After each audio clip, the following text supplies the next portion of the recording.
Hello viewers, আসসালামু আলাইকুম। কেমন আছেন সবাই? আশা করি ভালো আছেন। ভিউয়ার্স, আজ নিয়ে আসলাম আপনাদেরকে আনার বাগানে। এই যে দেখতে পাচ্ছেন আমার অস্ট্রেলিয়ান আনার, একদম চকচকে, কোনো প্রকার কোনো দাগ নেই। একদম বাজারে পাওয়া যায় যে এক্সপোর্ট কোয়ালিটির আনার, সেই আনারগুলোই। এটা অস্ট্রেলিয়ান, আরও বড় হবে।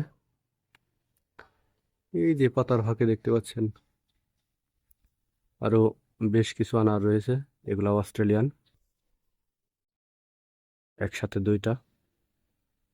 তো গাছগুলোকে গঠন দেওয়ার জন্য আমি বেশি ফল নিইনি, তো দু চারটা ফল নিয়েছি শুধু গাছগুলোকে পরীক্ষা করার জন্য। আলহামদুলিল্লাহ, নিরাশ করেনি আমাকে। এই যে এখানে আরো আছে এক থোকা, এটা হচ্ছে সোলাপুর লাল। এই গাছটিতে ব্যাপক ফলন আসছিল, ফুলগুলো আমি ছিঁড়ে দিয়েছি, তারপরও বেশ কিছু রয়ে গেছে। এই যে সোলাপুর লাল, আলহামদুলিল্লাহ এক্সপোর্ট কোয়ালিটির আনার। এই দেখতে পাচ্ছেন এর পাশে আরো রয়েছে। তো গাছটিতে কন্টিনিউ ফলন হচ্ছে। এই যে এটা হচ্ছে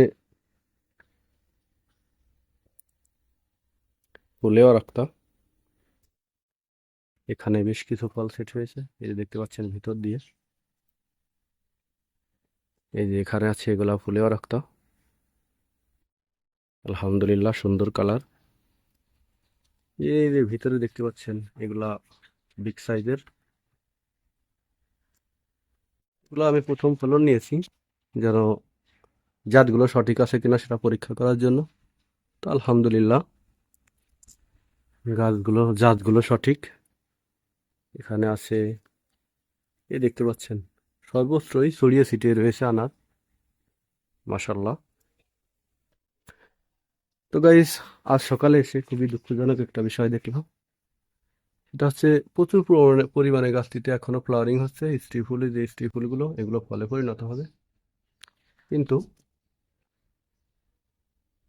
এই যে দেখতে পাচ্ছেন এই সবই স্ত্রী ফুল, এগুলা ফলে পরিণত হওয়ার কথা, প্রচুর পরিমাণে ফ্লাওয়ারিং হচ্ছে। কিন্তু খুবই দুঃখের বিষয় সেটা হচ্ছে আজ সকালে এসে দেখলাম এই যে এইগুলা ঝরে পড়েছে। এগুলা সবই স্ত্রী ফুল। এই যে এটা প্রায় ফলে পরিণত হয়ে গিয়েছিল, সবগুলো ফুলই ফলে পরিণত হওয়ার মতোই, তারপরে এগুলো ঝরে পড়েছে। তো আমার এই গাছগুলো আসলে 20 লিটার বালতিতে রোপণ করা। তো এই গাছগুলোকে আমি প্রতিনিয়তই পানি দিয়ে থাকি এবং টুকিটাকি সার দিয়ে থাকি, কিন্তু কখনো ব্রণ দেইনি। তো আমার কাছে মনে হলো যে গাছগুলোকে আমি ঘুরে ঘুরে দেখলাম, মনে হলো যে এটা ব্রণের সমস্যা হইতে পারে, ব্রণের অভাবে হয়তো অনেক সময় ফুল ফল ঝরে পড়ে। এই জন্য আজ সকালে আমি এই গাছগুলোতে ব্রণ স্প্রে করে দিয়েছি। দেখা যাক এখন ফুল পড়া বন্ধ হয় কিনা, তো আশা করি বন্ধ হবে। আর যদি অন্য কোনো ওষুধ থেকে থাকে এই ফলগুলো রোধ করার, ঝরা রোধ করার, তাহলে অবশ্যই অভিজ্ঞ ভাইয়েরা আমাকে জানাবেন, আমি সেই অবস্থায় সেই ব্যবস্থাগুলো প্রয়োগ করব, যেন এই ফুল ঝরা রোধ হয়। তো ব্রণ দিয়েছি যেটা 16 ব্রণ, 20%। আপনারা চাইলেও দিতে পারেন, এটা গাছের জন্য অত্যন্ত উপকারী। তো গাইস, আজ এ পর্যন্তই। আমার এই চ্যানেলটি নতুন, অবশ্যই আপনারা সাবস্ক্রাইব করবেন এবং আপনাদের পরামর্শ দিয়ে আমাকে সহযোগিতা করবেন। ধন্যবাদ সবাইকে, ভালো থাকবেন সবাই।